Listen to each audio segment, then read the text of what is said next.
We are here with America Deutscher Patreon patron down here to say hi, everybody. What's going on, everyone? He is a Yu-Gi-Oh player. We're going to do another episode of Banned or Broken, where I give you 5 Magic the Gathering cards, and they've either gotten banned at one point, okay, at any point, or they are just broken but not quite worthy to be banned.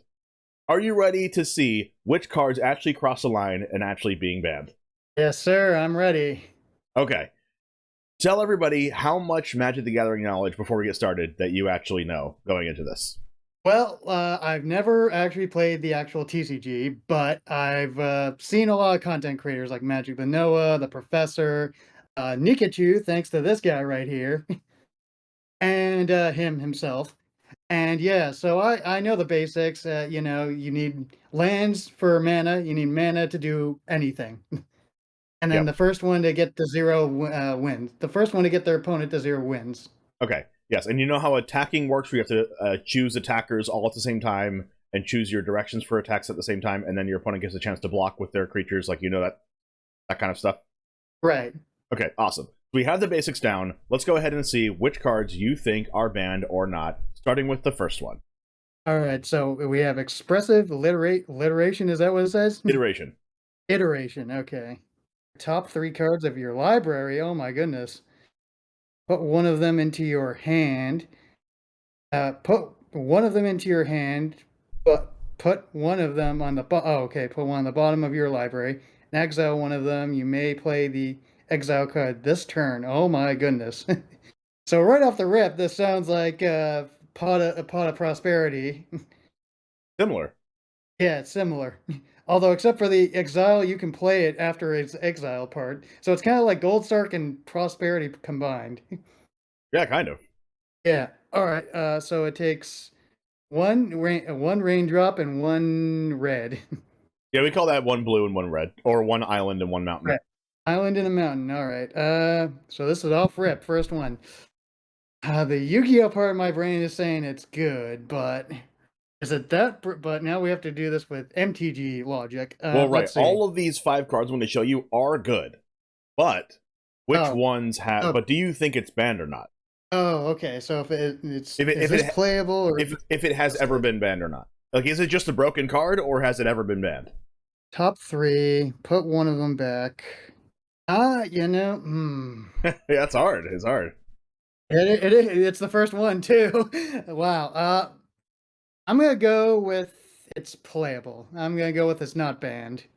Okay, this card has been banned. Oh. Yes, this card has been banned from Pioneer. It is a wow. Yep. It's a one of the Magic the Gathering formats, and this card ended up being too good of a value card / refill your hand card. Like, you get the Gold Sarcophagus effect, right? And you get the Pot of Prosperity effect. Right. But you get both of them, right? So you get to play the card from your hand, and then you also get the exiled card. So it's basically like a 2-mana Pot of Greed. God. I somehow I didn't read that. Oh my god. Yeah, that's busted. Right. You look at the top 3 cards, you go 1 in hand, 1 on the bottom, and then one in the banish zone, and then you get to play the card from the banish zone. Yeah, like that turn. And then you get to keep the 1 in your hand. So it basically is like a 2-mana Pot of Greed. And that's why it's like kind of too good of a value engine. It's not banned in Modern, which is a little bit of a more powerful format, but it is banned. It is still banned in Pioneer. Yeah, makes sense. Makes sense. Yeah, if we had this card, it would be uber banned. yeah. If you could have had this card, it would be absurd. like I said, prosperity. It's prosperity, small world, and Goldstark all in one. Basically. Exactly. Yeah. So, okay, let's go ahead and move on to the next card. And yeah, like I said, all these cards are going to be really good. So it's up to you to decipher whether they are banned or not. Let's look at this one. Yeah, I got the title. I got the title for you. You can write this down. It's Can Yugi Boomer Casual AF figure out these magic cards? Oh, Casual AF in the title. Yeah, because that's me. I am casual AF. Even in Yu-Gi-Oh, I'm not that competitive. Oh yeah, all good. All good. Okay, let's go ahead and go over to the second card. Right, second card. Surgical Extraction. Black, I guess it's an instant, so you can play it at any point. can be paid with either Scully's or 2 life. Yes. So Choose the top 2. right symbol there is a Phyrexian mana symbol, which means Oh, okay. what it says in parentheses there. You can either just pay 2 life and not pay the mana for this at all, or pay 1 black mana, or like you said, Scully's. Scully's. Choose target card in a graveyard other than a basic land. Search its owner's what? Wait. Choose target card in a graveyard. Oh, either graveyard other than a basic land card. Search its owner's graveyard and library. What for any number of cards with the same name as that card and exile them. Then that player shuffles. Okay. Okay, so we're getting deck knowledge, I guess. Right. It's deck knowledge, and you get to, like, say your opponent has a card in the graveyard that you really want to get rid of, like your opponent has a like Flamberge Dragon or whatever in there, and then you use this for 0 mana. You can banish their Flamberge, and then they lose all of their Flamberges from their deck and their hand and their graveyard. So this is basically cross out designator. Yeah, but it's cross out, but for every copy of the card. Yeah. I mean, is that good in Magic though? Let's see. I mean, it's good, but is it broken? Let's play. Set basic land. Start. I mean, you get deck knowledge, so that's always good, and it says hand knowledge, so it's everything. Search graveyard, hand, and deck. Yep. Let's see. Did Jame give me 2 back-to-back bangers right here? Technically 2 back-to-back bangers here. Well, all 5 of these are bangers, so let's just put that out there. Well, I mean, broken. Yeah. Absolutely broken. Let's see. Did he put 2 back-to-back ban cards? Now, if we had this in Yu-Gi-Oh, I mean, we do have this in Yu-Gi-Oh, and some of them like cross out. They're good, but they're not that banned worthy. I mean, depending which format you're thinking of. Let's see. Every copy. You guys have 4 copies of each card. Yep. All right. I'm gonna say this one isn't banned. I'm gonna go. Let's see if I get it right this time. This one is not banned. You're correct. There you go. It's a very good. It's a very good sideboard card in Modern, but it is. I don't think I don't think it's ever been banned, and it's also not currently banned. So very good card. Oh yeah, it makes sense. But this card isn't good enough to be banned. Yeah, like I said, in Yu-Gi-Oh, we have cards similar to this, cross out, and there's some other weird niche cards I know, like the not Nobleman of cross out, but the other one. It lets you look in deck. Oh, yep. Yeah, so it's like even those cards are not banned. They're good, but they're not banned. So that makes sense. Yeah, good. But hand knowledge. Oh my goodness. Yeah, you do get the hand knowledge with this as well, and you get to take them out of your hand if they have another copy in hand too. Oh god. Okay, now let's go to the next one. Ooh, Veil of Summer. This card looks AI. I'm gonna say it right here. This card looks like AI. That's so funny. It's funny because people have flamed like some Magic cards for like looking like AI already. So it's funny that you said. Yeah. This one definitely takes the cake. So it takes a tree or green. Instant. Draw a card if an opponent has cast a blue or black spell this turn. Spells you control cannot be countered this turn. You and permanents you control gain hexproof. Oh my goodness. From blue and from black until the end of the turn. Now, do you need any keyword help here? Or you got it? No, I know what hexproof is. That's like basically just unaffected. Untargetable, yeah. Untargetable. Yeah, that's better. Untargetable. Wow. Let's see. So it hates blue and black. Then let's see. That's pretty good. But let's see. Draw a card. But is it banned? That's the question. Let's see. It's for the end of the turn, so it's not, it's not permanent. Only cast 1 green. It's pretty easy. You can do it on any turn, it seems like. And it's always that draw. It's always that one draw. Wow.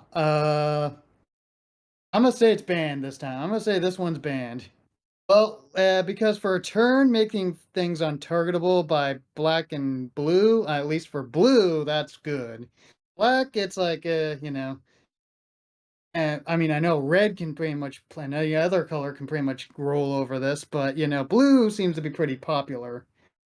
But, maybe it's not, since it's only monocolor, maybe it's not that banned.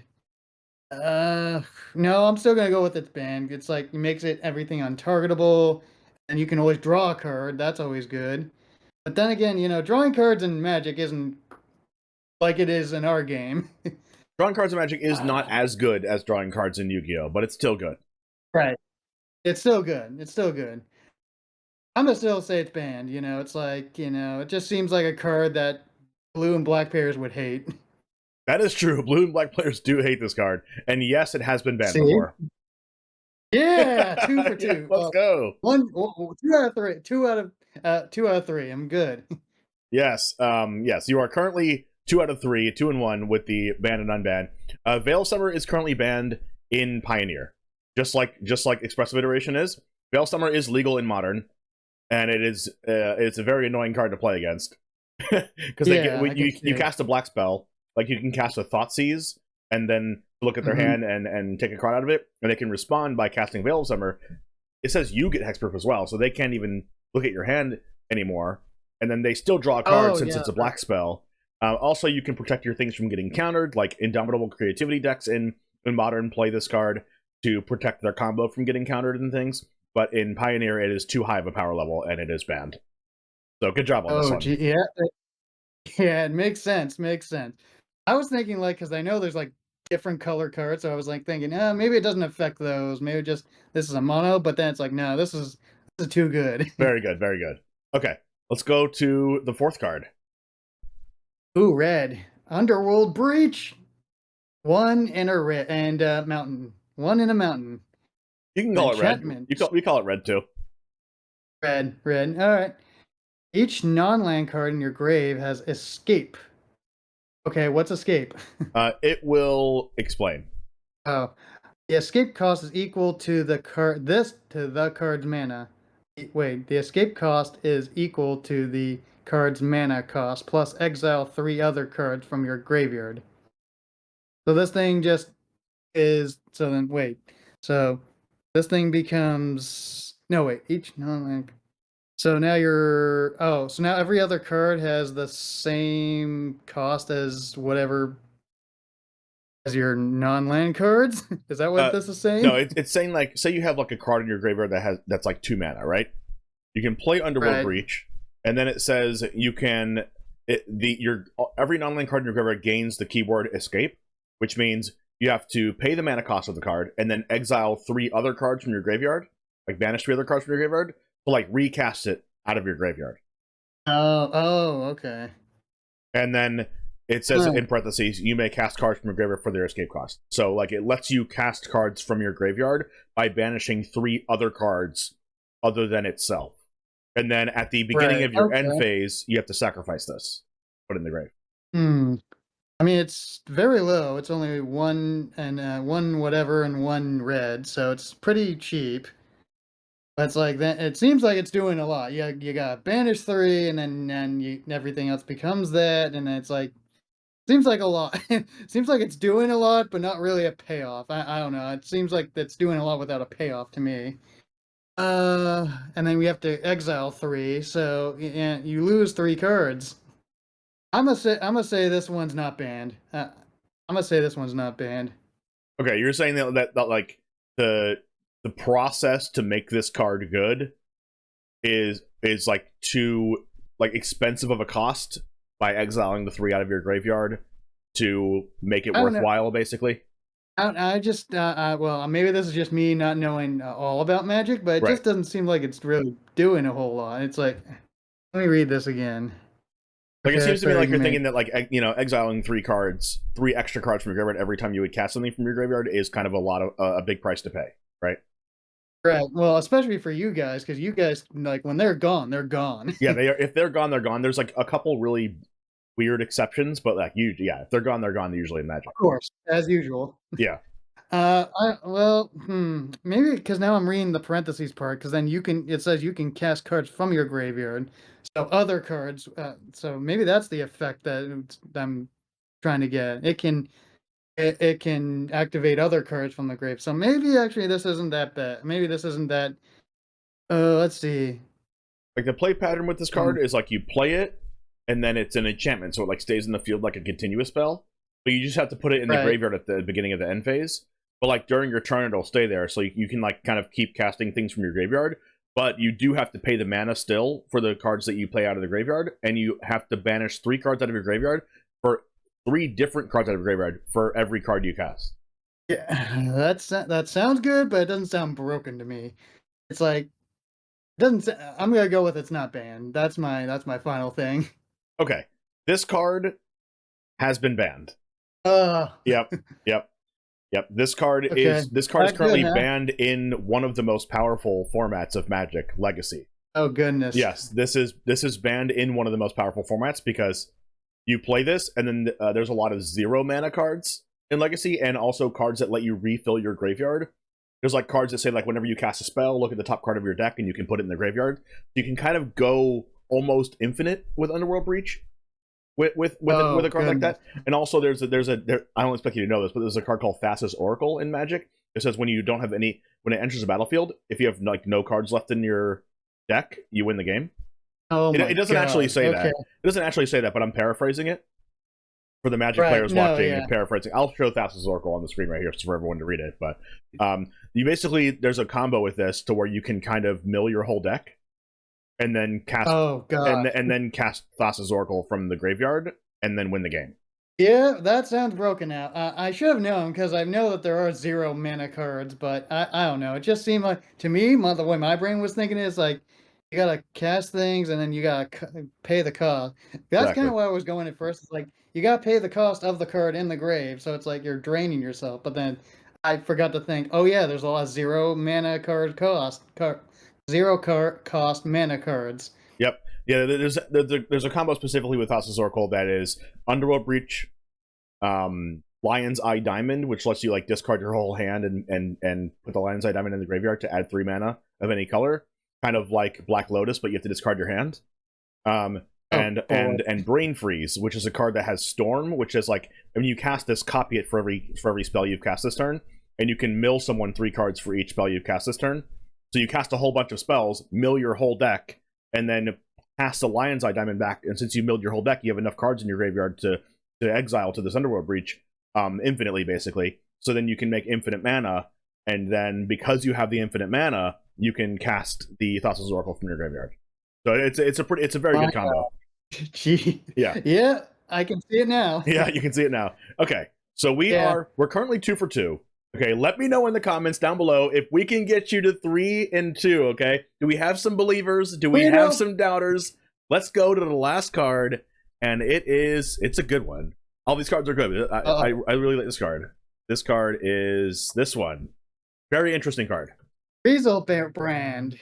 All right, he's a, he's a 4 Scully, so he's an 8/7/7, big boy. Flying, lifelink. Lifelink. What's that again? Is that where... Whenever it deals damage, you gain that much life. Oh, okay. All right.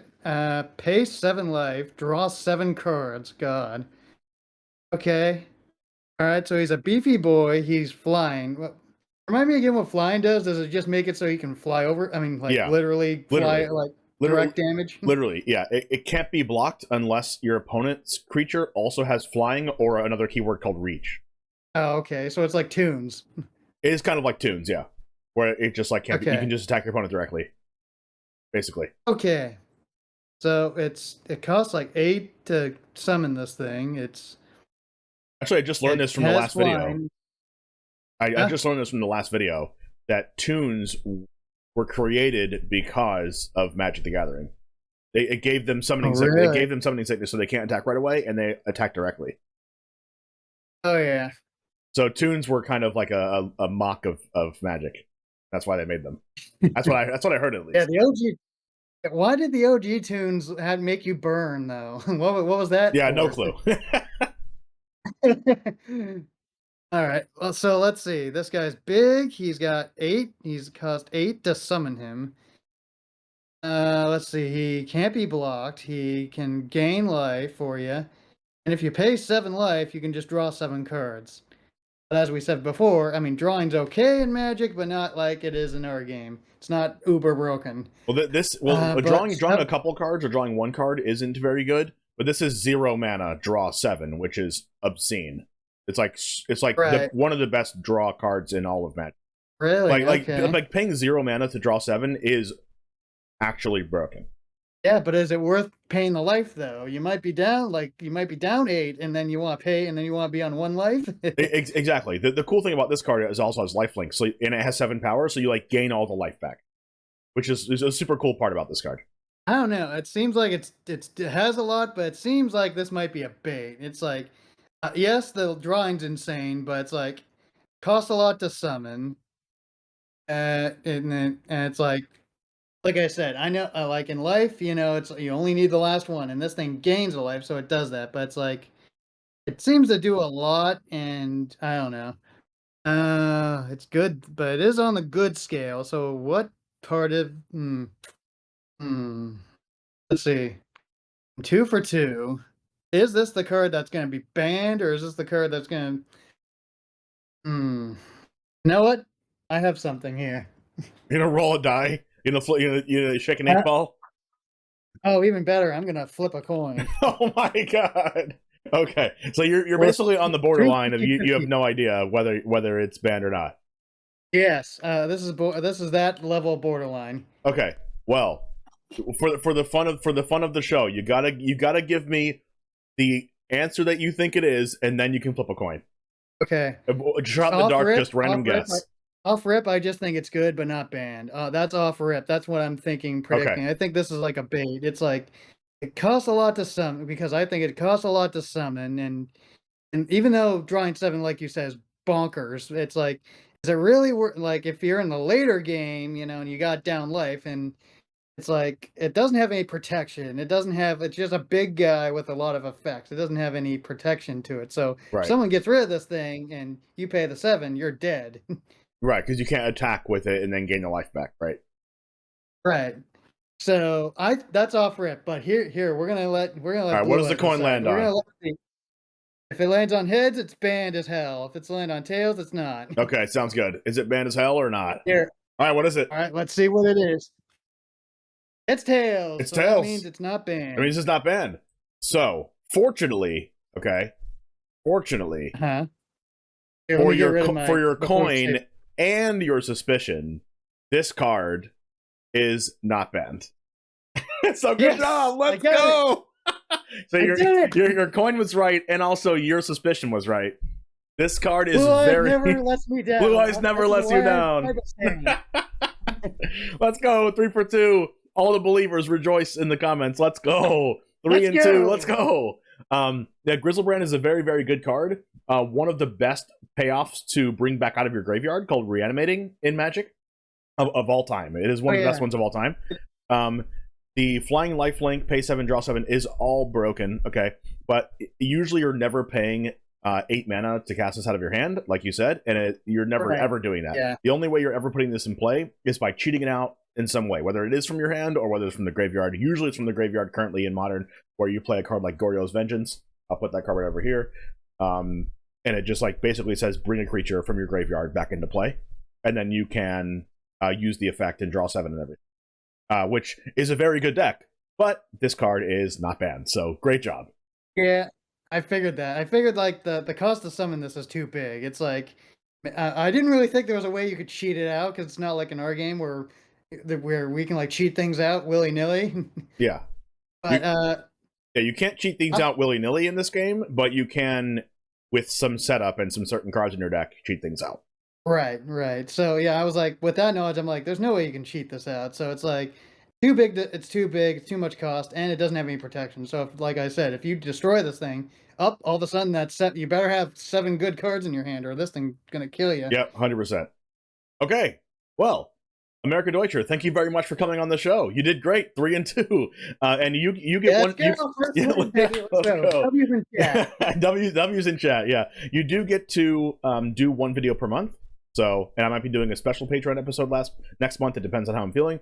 But you are invited to do another one next month as long as you are still sub to the Patreon. So really happy to have you on the show today. Pleasure meeting you. And also, if you would like to be a part of the show, you can join the Patreon down below. Link is in the description below. Also, you can go to prodigygames.com and use code JAME7 at checkout. That's JAME7 to get 7% off of literally everything in the store. You literally cannot beat that deal anywhere else. So any product that you want, any future things, if you're a Magic player in Modern Horizons 3, you have pre-orders available. If you're a Yu-Gi-Oh player and you want Rarity Collection 2 things, you can also get that for 7% off. Anyway, have a good rest of your day. Pleasure playing with you, and I'll see you next time. And as always, peace.